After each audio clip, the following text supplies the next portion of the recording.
Manita de Gato.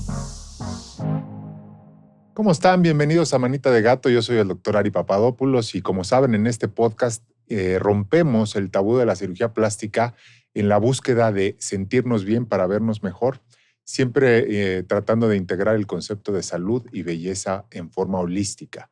Me da mucho gusto tener hoy a la doctora Robin Shaw, que es ginecóloga oncóloga. Gracias por estar con nosotros. Gracias por la invitación, encantada de estar aquí con ustedes. Fíjate que pues es muy importante para mí. Tratamos todos los temas, a veces unos muy apegados al método científico, a veces otros no tanto, pero la idea es buscar siempre que tengan la información de primera mano nuestros pacientes. Y en este caso, pues me gustaría tu campo de expertise, yo sé que es muy amplio, pero me gustaría que nos centráramos en lo que tenemos de actualidades, tanto en la prevención y tratamiento del cáncer de mama y de cáncer cervicuterino. ¿Te parece si vamos repasando las generalidades? ¿Cómo está el cáncer de mama en la actualidad? ¿Quién se tiene que hacer pruebas de tamizaje y en qué consisten? Claro que sí, pues bueno, es un punto importantísimo a tocar, porque hoy por hoy el cáncer de mama ocupa el primer lugar en incidencia y en mortalidad en nuestro país, y también es el cáncer más común a nivel mundial en la mujer. Entonces, estadísticamente hablando, 1 de cada 8 mujeres va a tener cáncer de mama. Esto es un riesgo aproximadamente del 12% vitalicio. Entonces, pues es de suma importancia, pues nos gusta poder dar recomendaciones para hacer una prevención primaria, esto es decir, pues dar sugerencias para tratar de reducir el riesgo en la población general. Y bueno, para la detección oportuna, pues tenemos los programas de tamizaje que pues inician generalmente en la población de riesgo habitual a partir de los 40 años con una mastografía que puede ser anual o bianual, dependiendo de la consideración del médico que esté a cargo. Esto es para la población en general. ¿Hay alguna cosa o algún factor que tú digas, bueno, esa es la recomendación, pero si tu mamá o si tu hermana o tuvieron cáncer de mama o tienes estos otros factores de riesgo, necesitas unas pruebas especiales, estarte buscando de otra manera o antes? Sin duda. Tenemos pacientes que tienen historial familiar que está repleto de diagnósticos oncológicos, pacientes en quienes su abuelita y su mamá y su tía y su prima y una sobrina tuvieron cáncer de mama. Entonces es en este tipo de familias en donde buscamos criterios muy específicos, el número de familiares afectados, si ha habido cáncer de mama bilateral en alguno de estos individuos, si alguien ha tenido también cáncer de ovario en la familia, cáncer de próstata en el varón, cualquier cáncer de mama en el varón también, que existe, es menos del 1% de los casos, pero también existe. Entonces buscamos ciertos detalles en los antecedentes familiares de cada paciente y esto nos puede dar la pauta para pedir algunos estudios genéticos en donde se identifique la presencia de una mutación hereditaria. Y son estas pacientes que consideramos de alto riesgo, en donde podemos a veces empezar a hacer mucho antes de lo habitual estudios de tamizaje que pueden incluir mastografía a edad más temprana, ir intercalando resonancias magnéticas y bueno, pues obviamente un control clínico mucho más pues frecuente, cada 6 meses las tenemos en consultorio y a veces ofrecemos estrategias reductoras de riesgo como mastectomías, por ejemplo. Ok, y esas mastectomías que se hicieron como muy famosas hace unos años, porque por ahí creo que Angelina Jolie se hizo una mastectomía El reductora de efecto riesgo. Angelina Jolie. Y entonces, pues muchísimas pacientes te estaban pidiendo, oye, yo para acabar con el riesgo, mejor me quito ambas mamas. ¿Está justificado en quién? O sea, ¿a quién sí se lo recomiendas? La mastectomía reductora de riesgo se recomienda en pacientes que son portadoras de mutaciones que confieren un alto riesgo para padecer cáncer de mama. Estos son genes de alta penetrancia, pues los más sonados o los más frecuentes son genes BRCA1 y BRCA2, pero hay otros de penetrancia intermedia como CHEK2, como ATM. Algunos de estos genes pueden incrementar el riesgo en hasta 60-80% vitalicio para tener cáncer de mama. Entonces, hoy por hoy, la indicación real de hacerse una mastectomía reductora de riesgo, pues es tener comprobada una mutación hereditaria. Y esa prueba es, ¿qué tan cara es y qué tan compleja es? ¿Es una muestra de sangre? ¿Cómo se puede hacer? Bueno, el costo depende del laboratorio con quien realicen la prueba. Entonces, pues puede ser desde accesible entre comillas, digamos unos 10, 11,000 pesos con algunos proveedores. En el INMEGEN me parece que se puede hacer de forma mucho menos costosa. Hay algunos programas incluso de la farmacéutica que los ofrecen de forma gratuita a ciertas pacientes que ya tienen cáncer, porque bueno, identificar estas mutaciones puede también identificar blancos terapéuticos. Estas pacientes cuando ya tienen cáncer pueden ser candidatas a recibir ciertos medicamentos, entonces a veces las pruebas se les ofrecen de forma gratuita. Para incorporarlas a un tipo de tratamiento. A un tipo de tratamiento. Y bueno, también hay algunas casas que realizan esta prueba pues a costo muy alto. Hay unos que están en hasta $5 o $6,000. Ok, pero es una prueba que está, digamos, dentro del cuadro básico. ¿Tenemos acceso en el sistema de salud pública? Pues de forma muy limitada. Muy limitada. Sí. Oye, pero ¿y qué es una prueba de sangre? Puede ser en sangre, puede ser en saliva. Ok. Y entonces a esas pacientes son a las que sí se los recomiendas la mastectomía reductora de riesgo. ¿A partir de qué edad? O sea, si por ejemplo te enteras a los 20 años porque tu mamá tiene cáncer de mama y te hacen la prueba y sales positiva, ¿aún a esas edades cortas se recomienda o dices, sabes qué, espérate a que tengas bebés? Pues la verdad es que es una decisión muy personal, porque cada familia vive de forma muy personal el cáncer. Entonces, hay familias que han vivido historias de terror y entonces hay pacientes que están apanicadas y El cancerofobia famosa. en cuanto tienen la madurez suficiente para hacerse una prueba, y ese es el punto crucial, el punto de inflexión. No le voy a hacer una prueba a alguien que no tiene la madurez suficiente como para saber qué hacer con la información. Entonces hay que esperar el momento correcto. Generalmente también a estas pacientes pues, las guiamos a través de un counseling con alguna psicooncóloga, por ejemplo. Y entonces una vez que tienen la madurez para tomar decisiones, se les hace la prueba. Si se confirma el diagnóstico, pues entonces se les plantean las diferentes alternativas, que pues están desde hacer un tamizaje más estrecho y estar en una vigilancia médica estrecha. Algunas pacientes pueden ser candidatas a usar tamoxifeno, que pues es un inhibidor selectivo del receptor de estrógeno por 5 años. Esto reduce un poco el riesgo. Y bueno, hay pacientes que sí van a elegir mastectomía reductora de riesgo, pero el momento en el que lo hagan va a depender de pues, sus metas personales. Hay quienes no quieren hacerlo hasta antes de ser mamás y pues dar pecho. Otras pacientes no quieren hacerlo porque no se han casado todavía y no están en pareja y sienten que su sexualidad o su sensualidad como mujer va a cambiar con la mastectomía. Entonces, pues depende también de cómo haya marcado este gen el historial familiar, qué tanto miedo tengan, qué tan confiadas se sientan con su médico y en el programa de vigilancia. Pero bueno, es un hecho que siempre va a ser mejor una prevención que el tratamiento de un cáncer. Claro. Y a estas pacientes que dieron positivo para esta prueba de alteración genética o el gen de los genes que estás mencionando, cuando se llegan a embarazar, ¿hay alguna recomendación especial? Estas pacientes que se conocen ya portadoras de mutaciones patogénicas en ciertos genes pueden hacer reproducción asistida. Entonces ellos pueden acercarse a clínicas de reproducción, hacer una captura de óvulos, formar embriones en un laboratorio y seleccionar a los embriones sanos que no tengan el gen mutado para que sus embarazos puedan pues, llevarse a cabo con un bebé que no vaya a tener el riesgo vitalicio de poder O sea, que no lo tener está cáncer. transfiriendo a su siguiente generación. Exacto. Eso está buenísimo. Me diste una como luz en el camino. Y ahora, pensando en la mamá, o sea, antes de ir a la clínica, ella tiene que someterse a algún control distinto, más estrecho que la paciente en un embarazo normal. Durante el embarazo en realidad no, porque pues la gran mayoría de los estudios que hacemos de tamizaje o de detección para encontrar un cáncer de mama temprano, pues no los podemos hacer durante el embarazo. Okay. Nos limitamos a la exploración física, al ultrasonido mamario. Perfecto.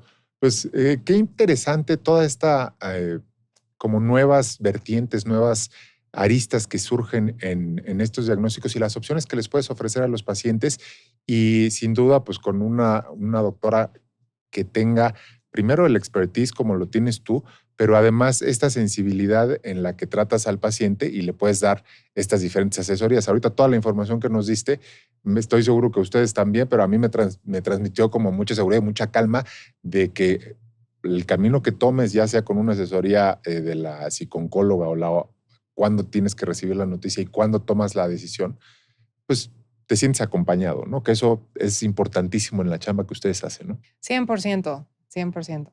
Oye, bueno, y hablando ahora un poco de los tratamientos del cáncer de mama, ¿ha habido alguna evolución? Algo que me digas, híjole, con esto la estamos sacando del parque o estamos a punto de romperla porque va a ser una novedad increíble. Bueno, la verdad es que en las últimas décadas han habido pasos agigantados en el tratamiento del cáncer de mama. Entonces, antes tener cáncer de mama, prácticamente en cualquier etapa clínica era pues un diagnóstico de una expectativa de vida más corta. Y hoy en día, la verdad es que hasta en las detecciones en etapas avanzadas tenemos sobrevidas muy largas. Entonces, tenemos ya tratamientos muy sofisticados, quimioterapia, inmunoterapia, terapias blanco, que son muy efectivos. Entonces, hoy día la verdad es que aún teniendo este diagnóstico, pues podemos sentirnos optimistas con respecto al resultado que nos va a dar el tratamiento. Que eso también es súper importante porque la mayoría de nosotros o de los pacientes escuchan la palabra cáncer y pareciera que fuera ya una sentencia de final de muerte que en la actualidad tiene muchísimas posibilidades, sobre todo en estadios tempranos, pero sí ha mejorado muchísimo. Muchísimo, sí. Qué bueno. Ahora, con respecto al cáncer cervicouterino, que es la otra área que tú también manejas muchísimo, ¿qué novedades hay ahí? Estaba leyendo, ya nos platicarás tú más, pero que al avance de no hacer Papa Nicolau, sino que ahora se hace una prueba que te detecta el virus del papiloma directamente sin que sea un Papa Nicolau como lo conocíamos antes. ¿Qué hay de nuevo en esto y cuáles son tus recomendaciones o las guidelines para el diagnóstico? Bueno, yo creo que primero que nada me gustaría enfatizar que más del 70% de la población sexualmente activa en algún momento de su vida adquiere un subtipo de virus de papiloma. Entonces, tampoco hay que caer en pánico. O sea, Okay. más del 90% de las infecciones por virus de papiloma se van a autolimitar y es únicamente alrededor del 10% de estas infecciones que van a persistir, que van a progresar y que pueden ocasionar una lesión de bajo o de alto grado, y alrededor del 1% de las infecciones son cáncer cervicouterino. Okay. De todas maneras, es el segundo cáncer en incidencia en nuestro país. Entonces, pues de ahí la importancia de que sí se lleven a cabo los programas de tamizaje. Y de vacunación, ahorita nos platicas de Y la de vacuna también. vacunación, exactamente. Si consultamos las guías internacionales, nos recomiendan que desde los 21 años de edad y por lo menos cada 3 años se realice una citología cervical o Papa Nicolau. Y podemos hacer algo que se llama co-testing o a veces incluso solamente una prueba de PCR que busca la presencia de DNA de virus de papiloma. Y si sale esta negativa, se puede hacer cada 5 años. Pero digamos que como prueba de tamizaje así, a la población abierta, no ha sustituido la búsqueda directa del DNA del virus con la prueba de CPR a la citología normal. Lo que pasa es que tiene un mucho mayor costo hacer un PCR. Entonces, generalmente, pues para la población general, pues lo que hacemos y el fin de cualquier programa de tamizaje es encontrar el método diagnóstico de menor costo, accesible a la mayor parte de la población. Entonces, hoy por hoy en México, pues lo que seguimos haciendo en la gran mayoría de los consultorios como caballito de batalla es el Papa Nicolau o citología cervical. Pero en algunos casos, pues ya empieza a combinarse esto con el PCR al mismo tiempo. Si salen ambos normales, en realidad se puede hacer un tamizaje cada 5 años. Claro, esto dependiendo de los factores de riesgo de la paciente, porque es diferente, pues, una paciente que cuida de su salud, que tiene, pues, a lo mejor una pareja mutuamente exclusiva o una pareja que ejerce su sexualidad con responsabilidad y Allá usa decían que esas no existen, condones. ¿eh? Que las mutuamente exclusivas no existen, ¿verdad? Que sí ves algunas. Sí, algunas. Y entonces, Pero bueno, todo depende de la responsabilidad con la que se lleve la sexualidad. Entonces, si se usan métodos de barrera y la paciente no consideramos que sea pues de alto riesgo, entonces podemos seguir estas guías pues que tienen lineamientos un poquito más holgados. En pacientes que tienen inmunosupresores, perdón, que pues están batallando al mismo tiempo alguna enfermedad inmunológica o que ya tienen el antecedente previo de virus de papiloma, de alguna lesión por virus de papiloma, Sí, podemos a veces hacer revisiones y citologías hasta cada 6 meses o sí recomendarlas de forma anual.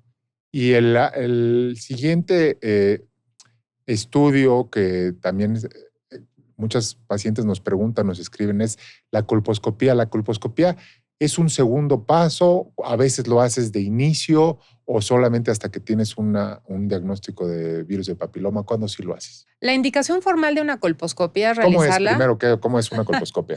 La colposcopía, pues, incluye colocar un espejito vaginal, observar de forma, pues, muy detenida el cérvix usando un instrumento que se llama colposcopio, que es una especie de microscopio que nos permite ver de forma muy cercana el epitelio que recubre el cérvix.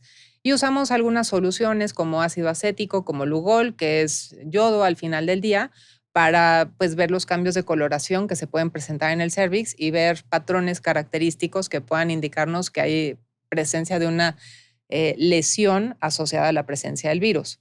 La colposcopía, pues no duele, es un poquito incómoda cuando colocamos estas soluciones, el ácido acético, el Lugol, pero en realidad no es algo de lo que se le tenga que tener miedo.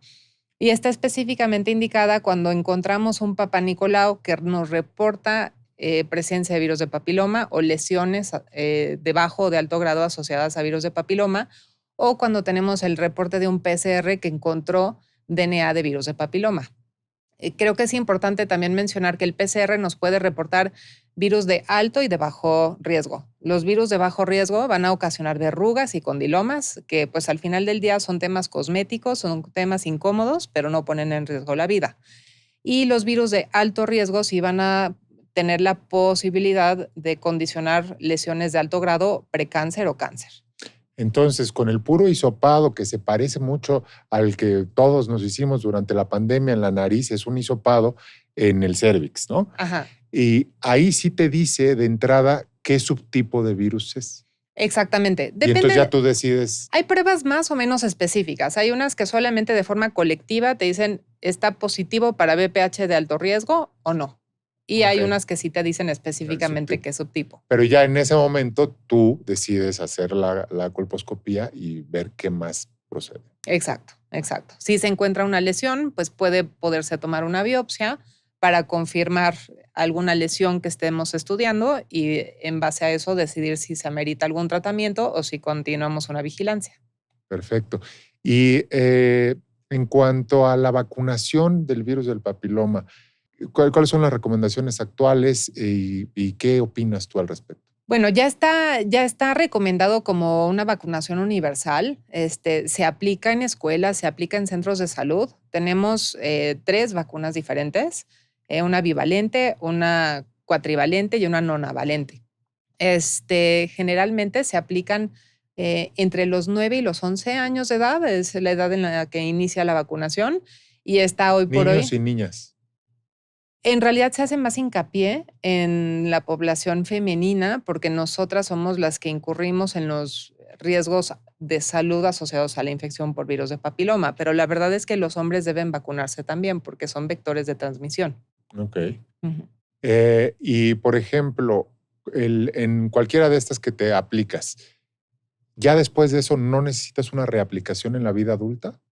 Bueno, en realidad depende del esquema que hayas usado. Si es un esquema completo, no se necesitan refuerzos. Hasta hoy no hay recomendación de hacer refuerzos, aunque hay pacientes que eligen continuar con las vacunas más nuevas. Por ejemplo, aquellas que tengan la vacuna cuatrivalente pueden decidir darse un refuerzo o una revacunación con la nonavalente para tener un esquema más amplio de protección. Al fin, pues entre mayor protección o más cepas estés protegida. O sea, nada más para como aterrizárselos. Bivalente te protege para dos subtipos. Ajá. Tetravalente para 4 y nonavalente sí, para 9. Entonces, pues por eso, mientras más amplio es el espectro, tienes más protección supuestamente. Exacto. Ok. Y puedes decidir un refuerzo con una nonavalente. Exacto, o sea, eso es algo que no está todavía en guías, en realidad no hay recomendaciones formales, pero es algo que se discute en consulta dependiendo de las preferencias de la paciente y del riesgo pues percibido que se tenga. Y esa es una prevención porque evidentemente si vacunas a la población de entre 9 y 11 años va a ser antes de que inició su vida sexual y entonces esperas que haya mucho menos adquisición o contagio del virus del papiloma en la edad reproductiva o con la vida sexual activa.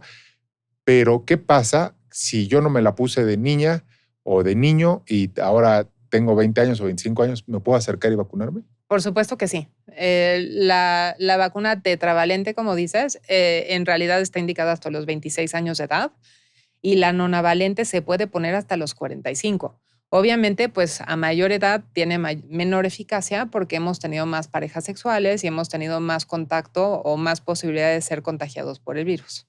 Ok. Y si ya te dieron el diagnóstico por una Papa Nicolau, prueba de CPR, de BPH, colposcopía, lo que haya sido, pero ya supiste que tú tenías BPH, o en el caso de los hombres, algún condiloma o lesiones en el pene, ¿no? Eh, ¿Sirve de algo ponértela cuando ya te hicieron el diagnóstico? No, la verdad no.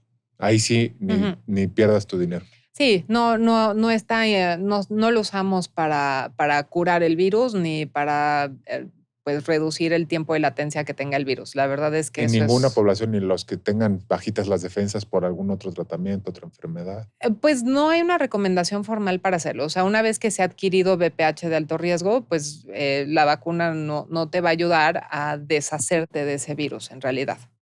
Y a las mujeres que ya les diagnosticas BPH, tiene una eh, cambio o lesiones eh, pues, cancerosa, ¿qué es el tratamiento en la actualidad para esas pacientes? Cancerosa. Bueno, depende del tamaño de la lesión, porque hay Ujú. lesiones de alto grado que pueden tratarse generalmente con procedimientos muy conservadores, incluso en consultorio, puede ser una conización cervical. Y si Esa son, conización cervical, otra vez, perdón que te esté interrumpiendo, pero si ven el micrófono, haz de cuenta que le quitan una rabanadita como una rabanadita al pastel, esa es una... sí, exacto. A mí me gusta explicarlo como si se figuren como cortarle la puntita a una salchicha. O sea, Ándale. es un cortecito muy pequeño que nos ayuda a eliminar el tejido que está sufriendo los cambios o que tiene una enfermedad. Y Y esa es bueno, que la agarraste súper a tiempo, ¿no? exacto. Y bueno, para etapas más avanzadas, a veces es necesario, si la paciente todavía quiere tener hijos o nunca se ha embarazado, pero ya tiene un cáncer invasor, hay ciertas pacientes que son candidatas a cirugías que preservan su fertilidad, haciendo un procedimiento que se llama traquelectomía, que es quitar todo el cuello, pero dejar el útero y colocar un cerclaje, que es una especie de cinta que nos cierra lo que queda del cuello del útero. Y esto generalmente se acompaña de una evaluación de los ganglios pélvicos. Y bueno, pues en pacientes que ya no quieren embarazarse y tienen carcinomas invasores, pues en las etapas tempranas generalmente ofrecemos histerectomía radical, que incluye pues una remoción del útero con un poquito de tejido a los lados de los paramétrios y con evaluaciones de los ganglios pélvicos. Y para las etapas avanzadas, pues lo que hacemos es ofrecer quimioterapia y radioterapia concomitante. ¿Se hace antes de la cirugía o después de la cirugía la quimio? Generalmente las pacientes que reciben quimioterapia, radioterapia ya no se operan. Ah, ok. O sea, ese es su tratamiento Ese es su definitivo. tratamiento. Ujú. Oye, y la cirugía en la actualidad, nos quedan 5 minutitos para tratar de redondear el tema. Las cirugías, como nos platicas, la histerectomía, o sea, quitar la matriz, como se conoce normalmente, y los ovarios y la muestra de los ganglios, etcétera, las están haciendo ya con el sistema de la cirugía robótica, ¿correcto? La verdad es que lamentablemente está contraindicada la histerectomía laparoscópica en el tratamiento del cáncer cervicouterino. Ok. Hoy por hoy tenemos evidencia que salió hace algunos años en donde se encontró un aumento en la posibilidad de recurrencia cuando las cirugías se hacían por vía laparoscópica. Y esto pues tiene mucho que ver con el mecanismo de insuflación. Se mete mucho gas a la cavidad abdominal cuando se va a hacer una histerectomía y usamos un equipo que nos ayuda a mover el útero durante la cirugía. Y la combinación de la movilización del útero Con el con gas. la dispersión del gas aparentemente hace que se siembren celulitas que están siendo liberadas cuando hay pues este efecto mecánico. Entonces la histerectomía por cáncer cervicuterino debe ser abierta. Ok, o sea, que es la única que hace radical, digamos. Exacto. Ujú. Ok, entonces, en otras patologías que no sean cáncer cervicouterino, sí está mejor la cirugía laparoscópica, la cirugía robótica? Claro. Bueno, para el estándar de oro hoy para la mayor parte de las intervenciones es pues intentar hacer un abordaje de mínima invasión. Entonces, pues para cáncer de endometrio, para etapas tempranas de cáncer de ovario, sin duda es una muy buena alternativa hacer uso de la laparoscopía o cirugía robótica. Perfecto.